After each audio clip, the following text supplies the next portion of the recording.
যদি লন্ডনের বৈঠকটা না হতো তাহলে আজকে জামাত এবং এনসিপি সহ যারা এই করছে যে বিএনপির বন্দরে ইউনূসের জাহাজ নোঙর করছে এই বক্তব্যটা আসতো না। কারণ লন্ডনের বৈঠকে ফেব্রুয়ারির কথা বলা হয়েছে, জুলাই সনদের ভিত্তিতে নির্বাচন চাই জামাত সহ আরও দু একজন, এবং পিআর পদ্ধতি চাই এখনও।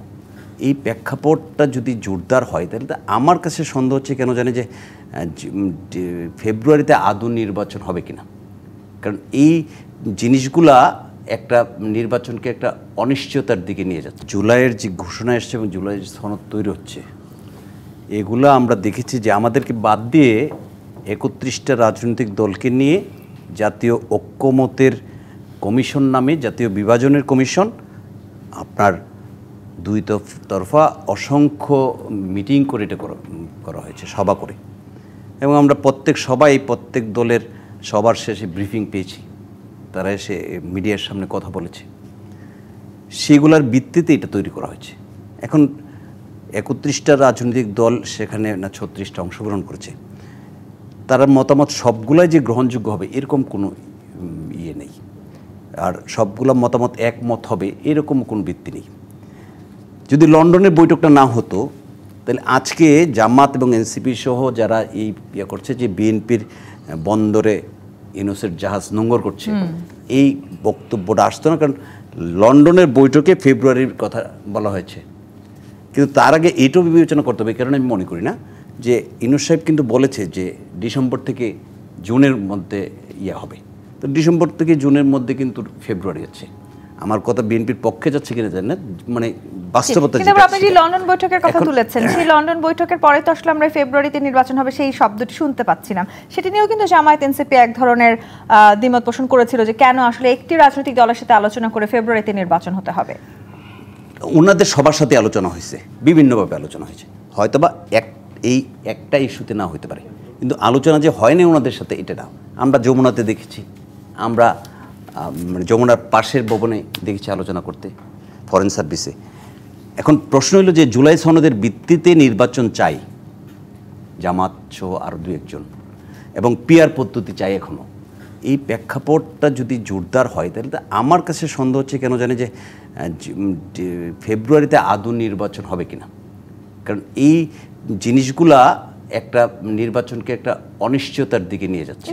পাশাপাশি আইন শৃঙ্খলা পরিস্থিতির যে ব্যাপারটা আসছে, তফসিল তো ডিসেম্বর মাসে, ডিসেম্বর আসতে এখনও 4 থেকে 5 মাস বাকি আছে। কাজে 5 মাসের মধ্যে এই দাবিগুলো কোন জায়গায় গিয়ে ঠেকে, আর আইন শৃঙ্খলা পরিস্থিতির যে অবস্থান দেখা যাচ্ছে এখন বাংলাদেশে, এই আইন শৃঙ্খলা পরিস্থিতিতে এই নির্বাচন করা যৌক্তিকভাবে মানে রক্ষা করতে পারবে না সেটার ব্যাপার আছে। আরটা হলো যে এই নির্বাচনটাকে অবাধ, সুষ্ঠু এবং উৎসব মুখর করতে বলা হয়েছে, উপদেষ্টার যে চিঠি গিয়েছে সেটাতে দেখেছি। কিন্তু এই নির্বাচনটাকে অংশগ্রহণমূলক করতে হবে সাথে সাথে, নাহলে নির্বাচনটা দেশীয় এবং আন্তর্জাতিকভাবে গ্রহণযোগ্য হবে না। সেই কথাটা কিন্তু ওনার চিঠির মধ্যে উল্লেখ নাই, এবং ওনার বক্তব্য গতকালকে যেটা দিয়েছে সেখানে উল্লেখ নেই। এখন আপনি ফ্যাসিস্ট শেখ হাসিনা একতরফা নির্বাচন করছে, 3টা করে দেশ ছেড়ে পালিয়েছে, নির্বাচনগুলো বিতর্কিত হয়েছে, যারা অংশগ্রহণ করছে তারাও বিতর্কিত হয়েছে। এখন কি আরেকটা এরকম বিতর্কিত নির্বাচন হবে যে যেখানের মধ্যে আরও একতরফা নির্বাচন জাতি দেখবে? তাহলে সেই নির্বাচনটা কি অংশগ্রহণমূলক না হলে সেই নির্বাচনটা কি অবাধ, সুষ্ঠু ধরে নিলাম হলো, শান্তিপূর্ণ হইল? কারণ শান্তিপূর্ণ নির্বাচন আমরা গত 3 নির্বাচনে দেখেছি, সকাল 8টার সময় 500 লোক ভাড়া করে লাইনে দাঁড়া করে দিল, তারা 4টা পর্যন্ত থাকলো, একজন সামনেও গেল না, একটা পিছিয়ে গেল না। এরকম হইলে শান্তিপূর্ণ হয়। কুকুরও ঘুমাইছে সেন্টারে, এটাও শান্তিপূর্ণ। কিন্তু শান্তিপূর্ণ নির্বাচন কিন্তু গ্রহণযোগ্য নির্বাচন নয়। গ্রহণযোগ্য নির্বাচন করতে হলে শান্তিপূর্ণ করতে হবে, অবাধ করতে হবে, সুষ্ঠু এবং নিরপেক্ষ করতে হবে, তার পাশাপাশি সকলের অংশগ্রহণমূলক না হলে কোনোভাবেই এই নির্বাচন গ্রহণযোগ্য হওয়ার কোনো সুযোগ আছে বলে আমি মনে করি না। এবং জুলাইয়ের সনদকে যদি আপনার দিতে হয়, আইনি ভিত্তি দিতে হয়, আপনি অধ্যাদেশের মাধ্যমে আইন করতে পারবেন, সাবজুডিশি। কিন্তু সুপ্রিম লতে যদি সেটা নিয়ে আসতে হয়, তাকে অবশ্যই সংশোধন দিতে হবে। তাহলে নির্বাচনটাকে নিশ্চিত করতে হবে, নির্বাচনকে নিশ্চিত করে সংসদের মাধ্যমে এগুলো পাশ করতে হবে, অন্যথায় এটি পাশ হওয়ার কোনো সুযোগ